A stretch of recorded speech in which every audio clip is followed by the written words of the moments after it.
각자 습관이라는 걸 가지고 살아갑니다. 습관이라는 것은 어떤 행위를 오랫동안 되풀이하는 과정에서 저절로 익혀진 행동 방식이라는 사전적 의미를 가지고 있습니다. 그래서 이 습관이라고 하는 것이 몸에 한번 배면 바꾸는 것이 참 쉽지가 않습니다. 그래서 이 습관이라는 것은 자신을 통해서 처음에는 만들어지지만 결국 그 습관이 우리의 인생을 만들어 가기도 하죠. 그래서 도스토옙스키는 인생에서 두 번째 반평생은 첫 번째 반평생에서 생긴 습관으로 구성될 뿐이다 라고 이렇게 말하기도 합니다. 그러니까 살아오면서 생겨진 그 습관이 결국 남은 인생을 좌우한다라고 이야기하는 것이죠. 그런 의미에서 우리의 신앙생활도 마찬가지가 아닌가 생각합니다. 우리의 신앙생활 가운데서도 반복되는 그런 행동들이 있죠. 그 신앙의 습관입니다. 신앙의 습관이 우리의 신앙생활을 형성하고 또 궁극적으로는 우리가 구원받은 백성으로서 우리가 어떠한 모습으로 하나님 앞에 나아가는지를 이 신앙의 습관이 결정하기도 합니다. 오늘 우리가 함께 읽은 본문의 말씀은 이스라엘 백성들이 출애굽한 이후에 홍해를 건너고 광야를 향해서 나아가는 장면입니다. 이스라엘 백성들은 출애굽 이후에 약속의 땅 가나안으로 계속해서 행진해 나아갑니다. 하나님의 은혜로 홍해를 건넜고 광야 한가운데서 물을 얻었고 또 먹을 것이 없을 때에 하나님께서 만나와 메추라기를 그들에게 허락하여 주셔서 그들에게 날마다 주시는 그 은혜들을 이스라엘 백성들이 경험합니다. 그리고 하나님의 계획하심에 따라서 불기둥과 구름기둥이 그 이스라엘 백성들의 진영을 인도해 나아갑니다. 그렇게 하나님의 인도하심에 따라서 오늘 본문의 말씀처럼 르비딤이라고 하는 곳에 장막을 치고 그곳에 도착합니다. 막상 와서 보니 그곳에 한 가지 문제가 발생합니다. 그것이 무엇이냐면 그곳에 물이 없다라고 하는 것이죠. 이스라엘 백성들이 르비딤에 도착해서 장막을 치고 거주하면서 그곳에 물이 없다라는 것을 알고 원망하고 불평을 늘어놓는 장면이 오늘 등장합니다. 그런데 그들의 이런 원망과 불평이 꽤나 격렬했던 것 같습니다. 그래서 4절 말씀에 보면 모세가 하나님 앞에 이야기하기를 그들이 조금 있으면 내게 돌을 던지겠나이다 이렇게 이야기합니다. 그러니까 이스라엘 백성들의 그 원망이 이 모세로 하여금 신면의 위협을 느끼게 할 정도로 아마 격렬했던 것 같습니다. 이렇게 급박한 상황 가운데 하나님께 간구하는 모세에게 하나님께서는 문제를 해결할 수 있는 그 한 가지 방법을 제시해 주시는데 그것이 무엇이냐면 내가 짚고 있던 그 지팡이를 가지고 호렙산으로 가서 한 반석을 치라라고 하는 것이었습니다. 그 반석을 치면 물이 나올 것이고 이스라엘 백성들이 그 물을 마시게 될 것이다라는 하나님의 말씀이셨죠. 그리고 그 말씀에 순종할 때에 이스라엘 백성들의 그 갈증의 문제를 해결하는 은혜의 역사를 보게 됩니다. 참 하나님의 명령이지만 순종하기 쉽지 않은 그런 이야기입니다. 땅을 파서 물이 나온다고 하면 이해가 하겠는데 돌을 쳐서 물을 나오게 한다. 참 이해하기 힘든 명령이죠. 그럼에도 불구하고 모세는 그 명령에 순종하며 나아갈 때 놀라운 기적을 경험하죠. 오늘 본문 말씀을 통해서 이러한 상황 가운데 드러나는 반복되는 행동 3가지가 등장합니다. 반복되는 행동, 바로 이스라엘 백성들의 모습, 그리고 모세의 모습, 그리고 또 한 가지는 하나님의 모습입니다. 이스라엘 백성의 반복되는 모습과 모세의 반복되는 모습과 하나님께서 반복하시는 모습이 오늘 말씀 가운데 등장한다라는 것이죠. 이런 특별한 상황 가운데 반복되는 행동, 이 모습을 보면서 우리는 먼저 우리의 연약함을 먼저 돌아보고 또 말씀 속에 등장하는 그 거룩한 습관, 반복되는 그 거룩한 습관의 모습을 닮아가며 또한 그렇게 살아가기를 애쓰고 결단하는 이 시간 되기를 주님의 이름으로 간절히 축원합니다. 우리가 오늘 본문의 말씀을 통해서 첫 번째로 볼 수 있는 습관의 모습은 무엇이냐면 이스라엘 백성들의 불평입니다. 이스라엘 백성들의 불평. 3절의 말씀을 우리가 함께 읽어보도록 하겠습니다. 오늘 본문 3절의 말씀 같이 읽습니다.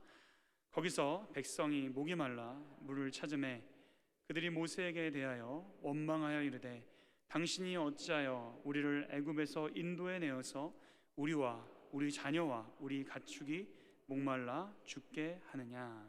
아멘. 이스라엘 백성들이 르비딤에 도착해서 장막을 치고 또한 그들에게 물이 없음으로 인하여서 불평하기 시작합니다. 그리고 그 불평이 모세를 향합니다.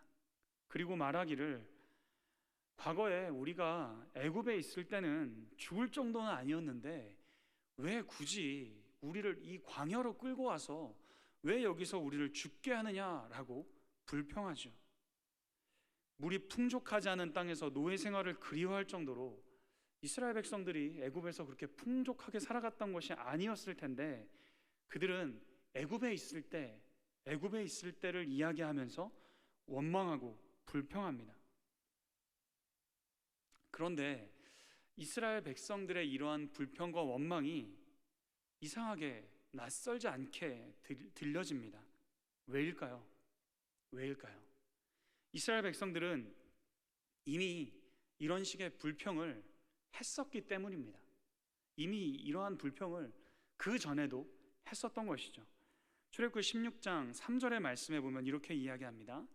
이스라엘 자손이 그들에게 이르되 우리가 애굽 땅에서 고기가마 곁에 앉아 있을 때와 떡을 배불리 먹던 때에 여호와 손에 죽었더라면 좋았을 것을 너희가 이 광야로 우리를 인도해 내어 이 온 회중이 주려 죽게 하는도다. 아멘. 이 말씀은 이스라엘 백성들이 엘림을 떠나서 먹을 것이 없을 때에 모세와 아론을 향해서 했던 불평의 이야기였습니다. 그런데 이 말씀을 보시기 바랍니다. 이스라엘 백성들이 하나님 앞에서 애굽의 땅에 있을 때에 죽겠다고 부르짖었습니다. 하나님, 우리가 여기 있으면 죽을 것 같습니다라고 이야기했습니다. 하나님을 찾지 않았지만 우리가 여기 있으면 곧 죽겠구나라고 그들이 부르짖었습니다. 성경을 가만히 들여다보면 그들이 단순히 먹을 것이 없고 마실 것이 없어서 불평했던 것이 아니었습니다.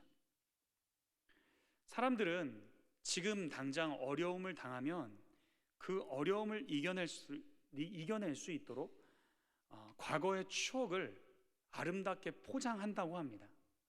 그래서 우리가 옛 추억을 생각하면 다 반짝반짝하고 아름다웠던 것 같은 이유가 바로 여기에 있는 것이죠. 자기의 소망과 기대에 맞게끔 과거의 기억을 무의식적으로 왜곡하는데 그것을 회상 조작 또는 추억 왜곡이라고 한답니다.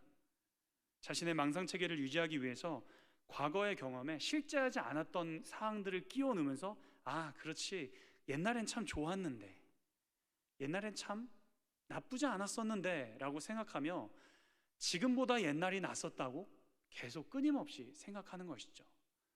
여러분들 어떠십니까? 지금보다 예전이 낫지 않았습니까?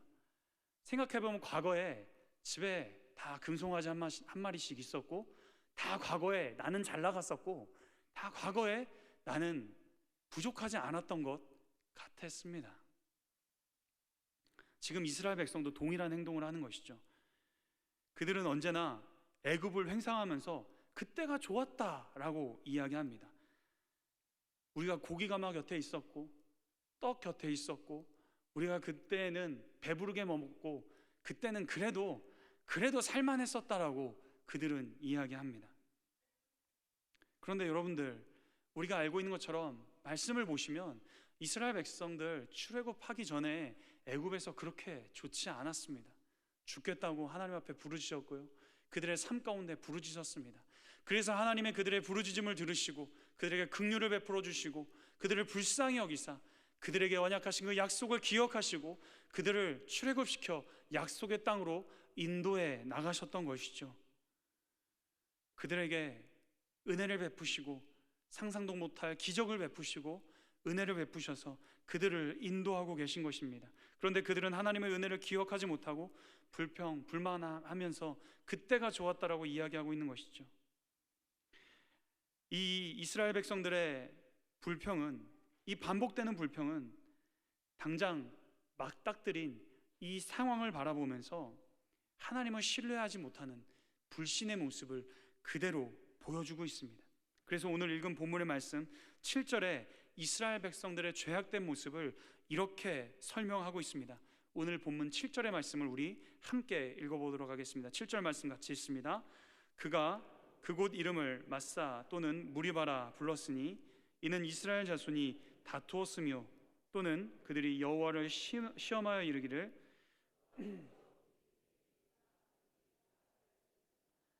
아멘. 자, 이 말씀을 보시기 바랍니다. 여호와께서 우리 중에 계신가 안 계신가 하였음이러라 라고 이야기합니다. 여러분들 이 말씀이 이해가 가시나요? 이 말씀이 여러분들 이해가 가십니까? 불과 얼마 전에 그들은 홍해라는 그 죽음의 문제를 하나님의 은혜로 해결받았습니다. 그리고 불과 얼마 전에 마실 물이 없어서 고통당할 때 마라의 쓴물을 단물이 되게 하시는 기적을 그들은 경험하였습니다. 그리고 불과 얼마 전에 먹을 것이 없어서 불평할 때에 하늘에서 만나를 내려주시고 메추라기를 보내주셔서 그들이 입에 물릴 정도로 고기를 먹게 하시는 은혜를 체험하였습니다. 그리고 만나라는 은혜가 그들은 매일 아침마다 보고 경험하는 기적이었습니다. 내일 아침에 또 눈을 뜨면 그 만나는 이스라엘 백성들 눈에 또 있을 것입니다. 어디 그뿐입니까? 그들이 눈을 뜨고 장막 밖으로 나오면 불기둥과 구름기둥이 그들 가운데 여전히 머물고 거하고 있습니다. 여호와 하나님이 눈앞에 계시다니까요. 여호와 하나님께서 베풀어 주신 기적을 아침마다 경험한다니까요. 그런데 그들이 이 말씀 가운데 이 르비딤에서 물이 없음으로 인하여서 그들이 하나님 앞에 생각하기를 여호와가 그들과 함께 하시는지 아니 함께 하시는지 그들이 생각했다라고 하는 것입니다. 어떻게 이러한 죄악 가운데 이스라엘 백성들이 빠질 수 있을까요? 여전히 여호와 하나님이 그들 가운데 함께 하시고 여전히 여호와 하나님이 그들 가운데 기적을 베풀고 계신데 어떻게 이들이 그러한 의심을 품을 수 있을까요?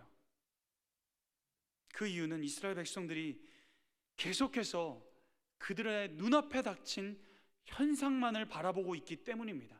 우리에게 물이 없다라는, 우리에게 먹을 것이 없다라는 그 현상에만 집중하고 있기 때문입니다. 그들의 문제가 있을 때에 눈에 보이는 현상만 해결만 받으면 그것이 족하다라고 생각했던 것이죠. 내가 홍해만 건너가면 그만, 내가 내 지금 갈증되는 이 목만 축이면 그만, 내 배고프고 굶주린 이 배만 채우면 그만이라고 생각했기 때문에 여호와 하나님께서 그 가운데 역사하시고 내가 너희를 인도한다, 내가 너희를 이끌어간다, 내가 너희의 삶을 채우고 너희의 갈급함을 채우고 너희의 배고픔을 내가 채우는 여호와 하나님이다, 내가 너희를 인도하는 하나님이다, 내가 너희를 이끌어가는 여호와 하나님이다 라는 것을 계속해서 말씀하고 계신데 이스라엘 백성들은 그냥 지금 내 하나만 채우고 족하면 그만이라고 생각하고 있는 것입니다. 그러니까 며칠 전에, 불과 얼마 전에 하나님께서 내게 그런 은혜를 베풀어 주셨는데 그것은 기억하지 못하고 하나님이 지금 정말 나랑 같이 계시긴 한 건가, 하나님이 내 삶 가운데 함께 하시기는 한 건가, 나를 기억하시기는 하는 건가 원망하고 불평하며 모세를 향하여서 왜 우리 여기까지 끌고 나와서 죽이려고 하냐고 그렇게 원망하고 돌로 모세를 치려하는 그런 죄악된 모습을 보이고 있는 것입니다. 결국 이스라엘 백성들의 반복되는 불평의 습관이 여전히 기적 가운데 살아가고 있음에도 불구하고 여호와 하나님을 보지 못하는 그 연약함으로 죄악된 모습으로 고스란히 말씀 가운데 드러나고 있는 것이죠. 우리는 이러한 모습을 분명히 경계해야 합니다. 두 번째로 볼 수 있는 이 습관의 모습은 모세의 겸손입니다. 모세의 겸손. 모세는 이스라엘 백성들에게 돌팔매질 당할지도 모른다는 그 급박한 상황 가운데서 하나님께 그 문제를 고하고 하나님을 의지합니다. 모세는 문제가 자신에게 닥쳤을 때 먼저 하나님께 간구하는 모습을 반복적으로 보여주고 있습니다. 우리가 여기서 불평과 원망 가운데 가득 차 있는 이스라엘 백성들과 그들과는 분명히 구별된 이 모세의 아름다운 모습을 보게 됩니다. 오늘의 본문 4절의 말씀을 우리가 같이 읽어보도록 하겠습니다. 오늘의 본문 4절 말씀 같이 읽습니다. 모세가 여호와께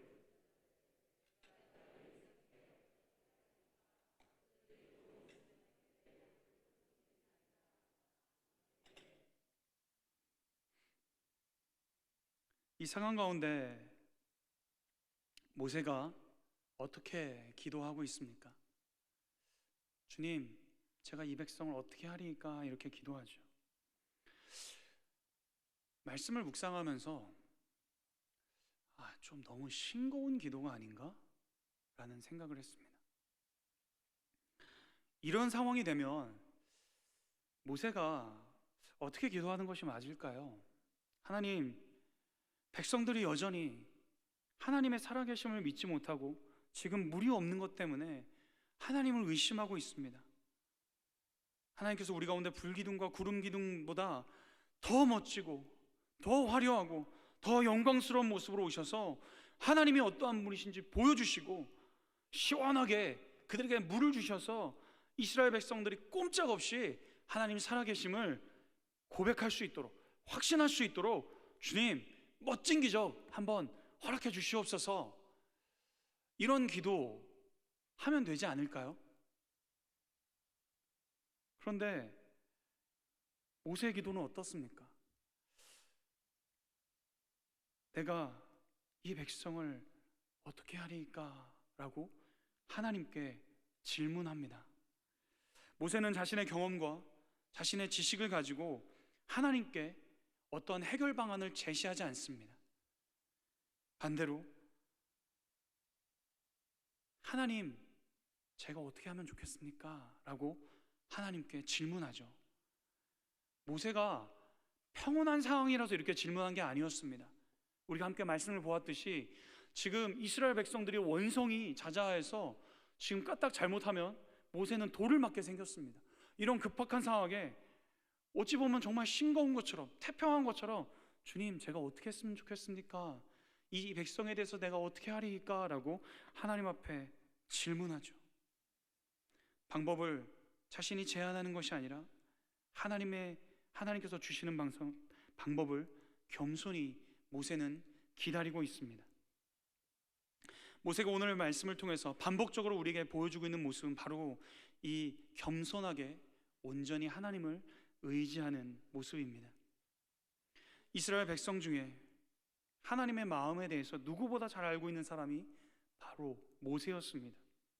하나님께서 모세에 대해서 말씀하시기를 나와 얼굴을 대면하는 친구다라고 말씀하시기까지 하셨죠. 누구보다 하나님과 가까운 관계가 모세였고, 모세라면 지금 이 상황을 타개할 수 있는 기도와 간구를 얼마든지 할 수 있는 사람이었습니다. 그런데도 불구하고 모세는 하나님, 이렇게 해주십시오라고 간구하는 것이 아니라 주님, 제가 이 백성에 대해서 어떻게 하리까? 라고 겸손하게 엎드려 하나님 앞에 뜻을 구하고 방법을 구하는 모습으로 나아갑니다. 모세의 이러한 모습을 성경은 온유함이라고 표현하죠. 인수기의 말씀에 모세의 형제였던 미리암과 아론이 모세가 구스 여자를 취함으로 인하여서 비방할 때에 그 비방에 대하여서 민수기 12장 3절은 다음과 같이 이야기합니다. 이 사람 모세는 온유함이 지면의 모든 사람보다 더하더라. 아멘. 여러분들, 온유함이 무엇입니까? 온유한 사람이 어떤 사람입니까? 온유한 사람은 원래 성품이 착하고 원래 성품이 차분한 그러한 사람이 아닙니다. 원래 성격은 그렇지 않은데 훈련받고 다듬어지고 변화되어서 성숙하여져서 성화된 모습의 사람을 이야기합니다. 우리가 알고 있는 모세는 어떤 사람입니까? 자신의 힘으로 무언가를 해보려고 했던 사람이었습니다. 그래서 애굽의 병사를 살해하기도 하였고, 이스라엘 백성들이 다툴 때에 그것을 자신이 중재하려고 했던 사람이 바로 모세였습니다. 그런데 미디안 광야에서 애굽의 왕자가 아닌 목자로서 40년간 훈련받은 그 모세는 변화되어서 하나님, 나는 할 수 없습니다 라고 고백하며 이 위기의 상황 가운데서 하나님, 이렇게 해주십시오 라고 하나님 앞에 요구하는 것이 아니라 하나님, 제가 어떻게 해야겠습니까? 라고 겸손히 하나님의 뜻을 구하는 모습으로 변화되게 되죠. 사랑하는 성도 여러분, 오늘 모세와 같은 겸손함이 우리 가운데 날마다 넘쳐나기를 간절히 소원합니다. 위기의 문제 앞에 원망하고 불평하는 그러한 습관이 아니라 겸손하게 하나님, 어찌해야 하겠습니까? 라고 방법을 구하는 거룩한 습관으로 나아가는 저와 여러분들 되시기를 간절히 소원합니다. 우리 마음이 급하고 다급할 때 어떻게 합니까? 하나님, 이렇게 해주십시오, 이렇게 해주십시오 구하고, 그것도 안 되면 하나님, 이번만 이 문제 해결해 주시면 제가 앞으로 이렇게 하겠습니다 라고 하나님과 거래하지 않습니까? 하나님, 이 문제만 어떻게든지 해결해 주시면 우리가 앞으로 내가 이렇게 살겠습니다 라고 하나님과 마치 거래하듯이 그렇게 이야기하지 않습니까? 그런데 그 이후에 지켜지는 약속은 많이 없죠. 참 안타깝습니다. 오늘의 이 말씀을 우리가 바라보면서 하나님 앞에 모세와 같이 온유함으로 겸손함으로 주님의 뜻을 구하는, 오직 주님만을 의지하는 거룩한 습관으로, 그 습관을 사모해 나아가는 저와 여러분들 되시기를 주님의 이름으로 간절히 축원합니다.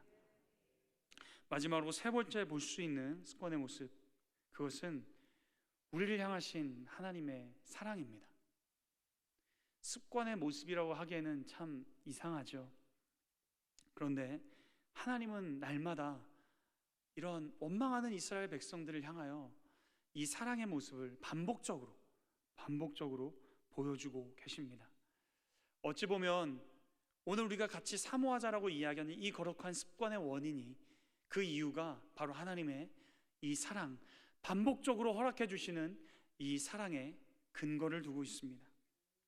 출애굽 후 어려움과 위기가 찾아올 때마다 이스라엘 백성들의 불평과 원망은 반복됩니다.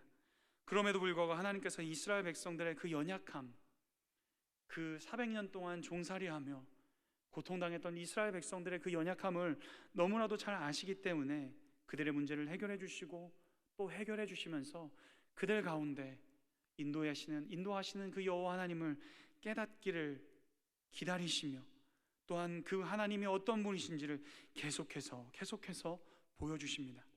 이스라엘 백성들이 하나님을 불신하는 모습을 보이고 있음에도 불구하고 여전히 그들을 향해서 하나님께서는 은혜를 베푸시고 그들의 문제를 해결해 주시는 것, 그것은 먼저는 하나님의 오래 참으심이고, 궁극적으로는 그들을 사랑하사 그들로 하여금 하나님의 백성 삼고 하나님의 나라를 이루어 가도록 하시기 위한 그 언약을 성취하시기 위한 하나님의 모습이었습니다. 오늘 우리가 함께 읽은 이 본문의 말씀에서도 우리를 향하신 그 하나님의 반복적인 사랑, 그 사랑의 모습은 너무나도 잘 드러나고 있습니다. 오늘 본문 6절의 말씀을 우리가 같이 읽어보도록 하겠습니다. 오늘 본문 6절의 말씀 같이 읽습니다. 내가 호렙산에 있는 그 반석 위 거기에서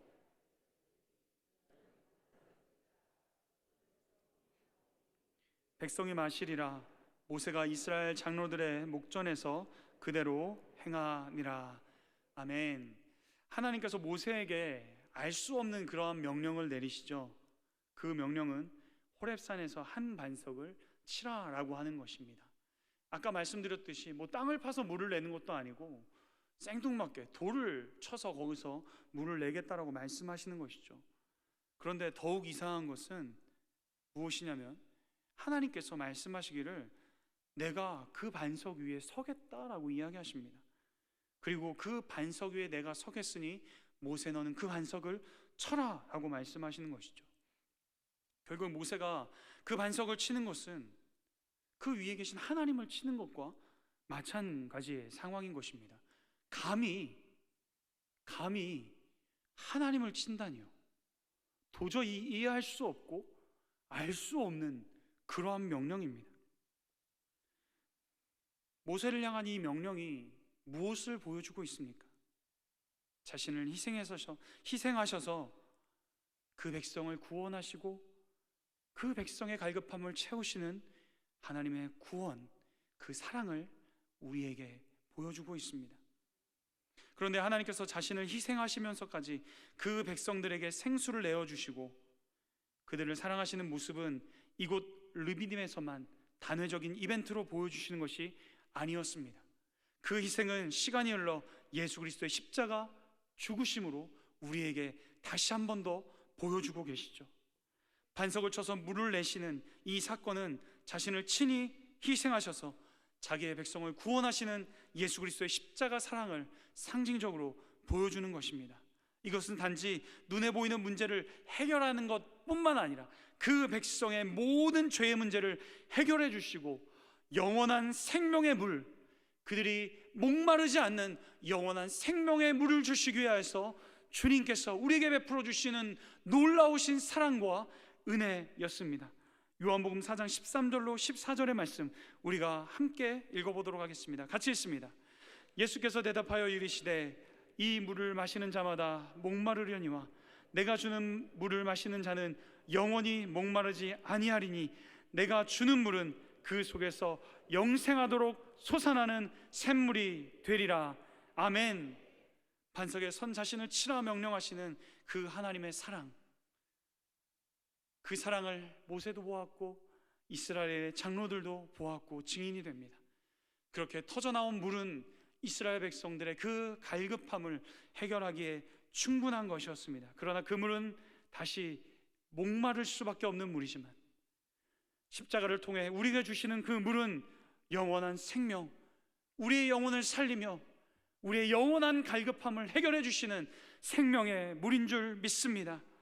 이것은 여전히 현상만을 바라보며 눈앞의 문제만을 해결하고자 하는 그 연약한 우리의 인생들을 불쌍히 여기사 자기의 몸 버려 우리를 구원하신 주님의 놀라우신 은혜와 사랑인 줄 믿습니다.